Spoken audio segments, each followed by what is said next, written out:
Un matin de bonne heure, alors que la ville de Parakou se réveillait timidement de la fraîcheur d'une lune de pluie, un homme dit avoir aperçu une fillette de 7 ans environ qui marchait nonchalante, craintive, seule dans la rue. Sa curiosité lui permet de réaliser qu'il s'agissait d'un enfant placé en fuite.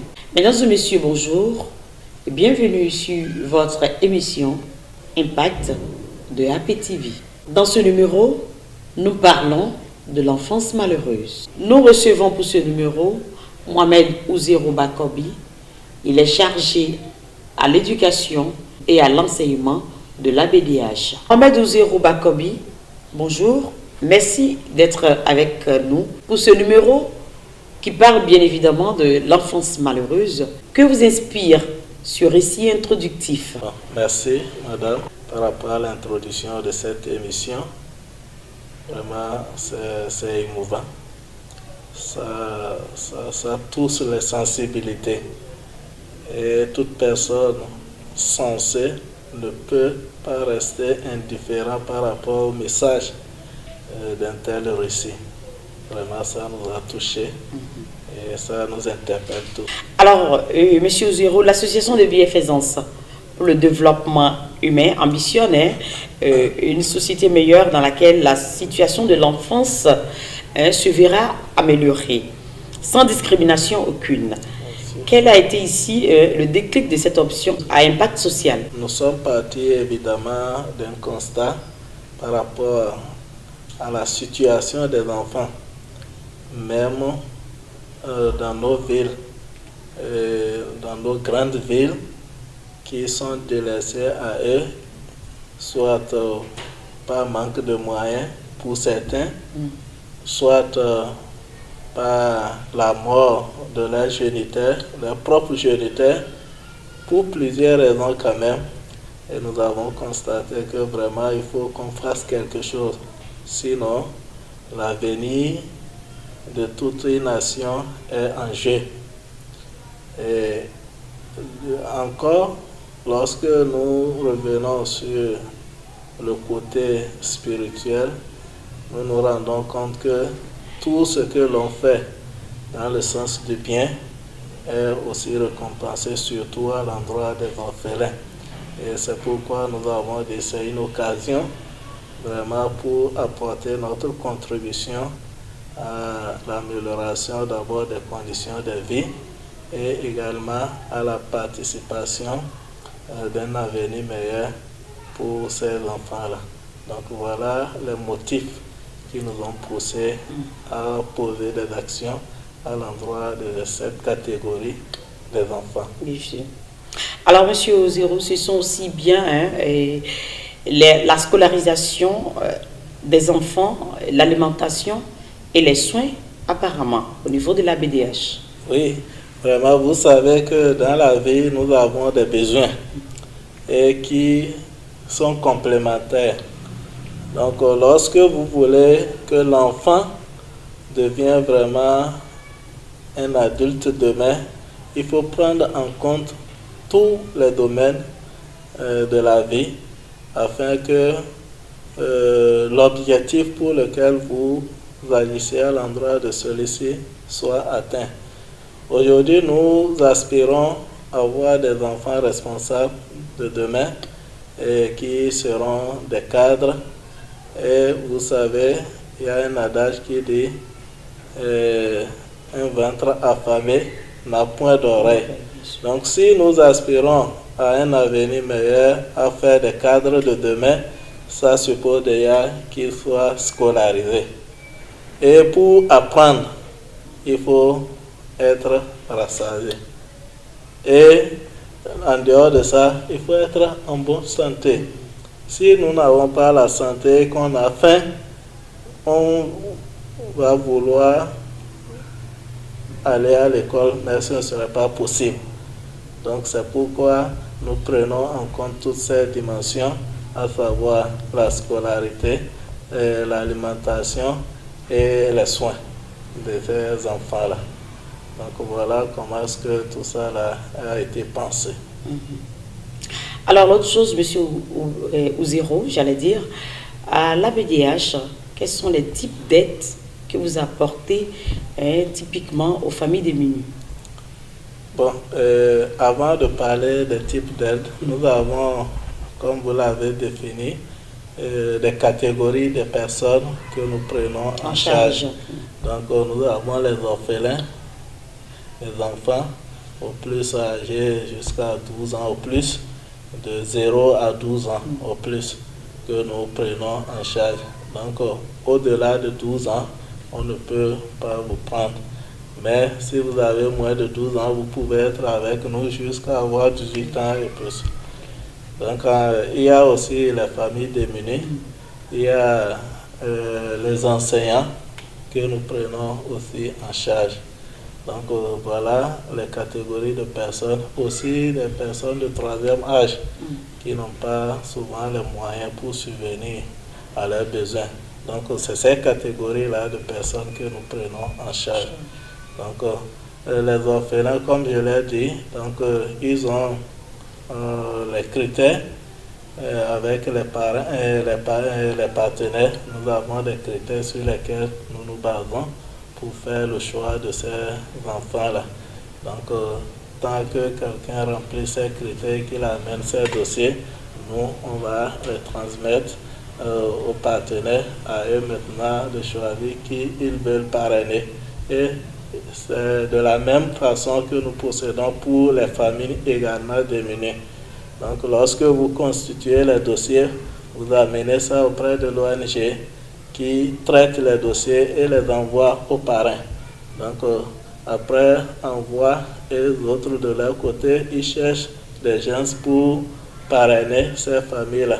Donc, une fois qu'ils auraient obtenu ces personnes de bonne volonté, qui les prendront en charge, donc ils nous font le retour et maintenant nous, on fait signe à l'intéressé qui commence déjà par bénéficier des aides.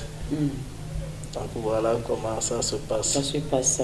D'accord. Alors l'autre chose, monsieur Ouziro, un regard objectif dans notre société en ce qui concerne donc la situation des enfants me fait croire qu'il y a certainement de nombreuses demandes de parrainage au niveau de la BDH. Bien sûr. Et comme je le disais à l'introduction, notre cible, c'est la population démunie et déshéritée.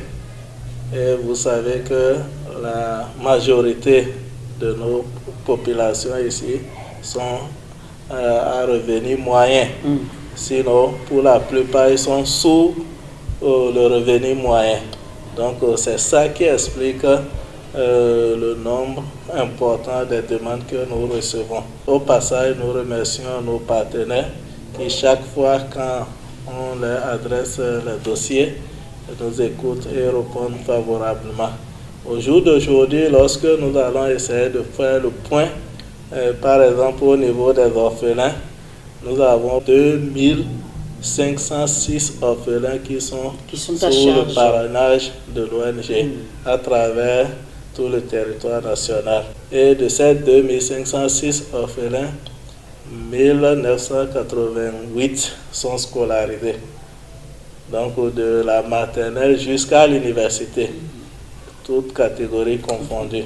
Donc, et tout ceci à la charge de l'ONG.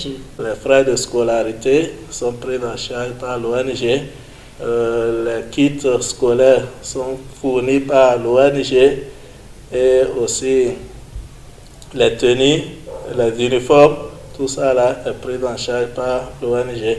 Donc en dehors de ça, il y a d'autres accompagnements que l'ONG les apporte à l'occasion des différentes fêtes. Par exemple, à l'occasion des fêtes de Tabaski ou bien des fêtes de Ramadan, on leur donne les tenues de fête, les vivres pour faire la fête, le jour de la fête. Ça, là. Donc, c'est comme ça. Et il en est de même pour les familles démunies. Donc, de temps en temps, par 3 mois, chaque 3 mois, ils reçoivent des enveloppes financières qui varie entre 90 000 jusqu'à 150 000. Donc, chaque 3 mois pour les familles. C'est ça. Et aussi, à l'occasion des fêtes, ils reçoivent des vivres. Donc, c'est comme ça, nous essayons d'agir à l'endroit de ces personnes. Le Bénin, ce sont 17 communes. Oui, oui. Quelles sont vos ambitions pour les enfants défavorisés de ces autres communes? Oui, effectivement, notre action ne se limite pas dans une zone ou bien dans un département du pays. Nous sommes représentés dans tous les 12 départements du pays. Et notre ambition, c'est de couvrir toutes les communes du Bénin, les 77 communes du Bénin. Et c'est ça qui nous a poussé à se donner comme vision, être leader sur le plan national et même régional dans le domaine du parrainage et de l'assistance sociale pour le développement social. Donc c'est ça notre ambition et nous sommes en train de travailler dans ce sens. Donc les 2506 orphelins dont je vous ai parlé sont repartis sur toute l'étendue du territoire national. Au niveau du sud, nous avons un bureau à Cotonou, à Calavi précisément, qui s'occupe de tout ce qui est littoral et le plateau. Donc il y a un bureau annexe au niveau de Savé qui s'occupe du département des eaux et de la colline. Il y a un bureau au niveau de Djougou qui s'occupe de la Donga et de la Takora. Il y a un bureau à Kandi qui est chargé de l'Albori d'une manière générale. Et il y a un bureau maintenant ici à Parakou qui est le siège national avec ses détachements à Niki et à Ndali. Donc voilà comment est-ce que nous sommes organisés pour pouvoir être à la proximité de la population. Alors, M. Ozero, on apprend dans les coulisses de l'ABDH que vous avez des attentes vis-à-vis de ces communes-là. Quelles peuvent être ces attentes-là? Oui, nous avons vraiment des attentes et on a besoin d'être accompagnés et épaulés par ces communes-là, surtout en matière de politique de développement social. Et c'est ça qui nous a poussé d'abord à monter un dossier d'accord cadre avec d'abord le gouvernement. Donc notre gouvernement que nous avons eu, grâce à Dieu, nous avons pu obtenir cet accord cadre-là. Maintenant, notre ambition avec cet accord cadre, c'est de se faire connaître beaucoup plus au niveau de nos communes pour que, au niveau des communes, qu'il y ait une bonne collaboration et des facilitations pour nous afin que nous puissions mener nos activités sans difficulté. Donc, comme attente dans l'avenir, nous avons besoin de construire des centres, des orphelinats, et tout ça, là, ça nécessite des moyens, à commencer par des terres, avoir des domaines où il faut ériger ces infrastructures-là. Or, il faut l'avoir auprès des mairies. Donc, on aurait besoin des mairies dans ce sens. Ils mettent à notre disposition des domaines pour la construction de ces centres-là. On aura également besoin de facilitations administratives auprès de ces mairies-là pour avoir plus de crédibilité auprès de nos partenaires. Donc voilà comment est-ce que ces communes peuvent nous accompagner dans notre mission. Alors là, M. Ozero, vous venez tantôt de nous énumérer ici vos attentes vis-à-vis donc de ces communes que vous essayez d'une manière ou d'une autre de pouvoir couvrir déjà de par vos actions de bienfaisance. Alors, on ne saurait vous laisser partir au cours donc de ce numéro qui parle bien évidemment de l'enfance malheureuse sans vous demander les projets d'avenir de l'ABDH. Pour un encadrement réussi, il faut des cadres adéquats. Et présentement, nous essayons de faire notre mieux pour garantir à nos enfants, ces orphelins-là, un bon encadrement. Mais nous avons souvent des difficultés du fait que ces enfants sont encore avec les tuteurs. Donc, qui, par moment, ne prennent pas soin comme cela se doit de ces enfants-là. C'est ça. Ce qui fait qu'on enregistre des échecs scolaires au niveau de certains parmi eux, ou bien des décrochages scolaires. Il y en a qui abandonnent carrément les écoles. Donc si on arrive à avoir ces centres-là d'éducation et de formation, nous pouvons les recaser au niveau de ces centres-là. C'est pourquoi pour notre plan stratégique de 2019 jusqu'à 2023, nous avons prévu des centres socio-éducatifs comme des orphelinats, des centres des métiers pour certains parmi eux pour qui les études ne marchent pas, ceux-là qui ont déjà évolué en âge, qui ne peuvent pas continuer les études. Nous avons en vue la construction d'un centre des métiers où on aura divers métiers qui peuvent apprendre dans le centre-là. Nous avons également en vue la construction des centres de santé. Donc voilà ce que nous avons comme projet pour cette période-là, de 2019 jusqu'à 2023 au plus. Donc nous envisageons avoir de ces centres-là dans toutes les communes où nous avons des représentations. Ouzirou Mohamed Bakobi, votre mot de la fin. D'accord, merci. Et si nous avons quelque chose à dire, d'abord c'est de vous remercier pour votre initiative afin d'attirer l'attention des uns et des autres sur la situation de l'enfance malheureuse qui vraiment devrait être, comme je le disais à l'introduction, une préoccupation de tout le monde car il s'agit de l'avenir de toute une nation. C'est l'avenir de toute une nation qui est en jeu à ce niveau-là. Donc c'est pourquoi tout le monde doit s'intéresser à cette question. Et chacun de son côté doit jouer sa partition.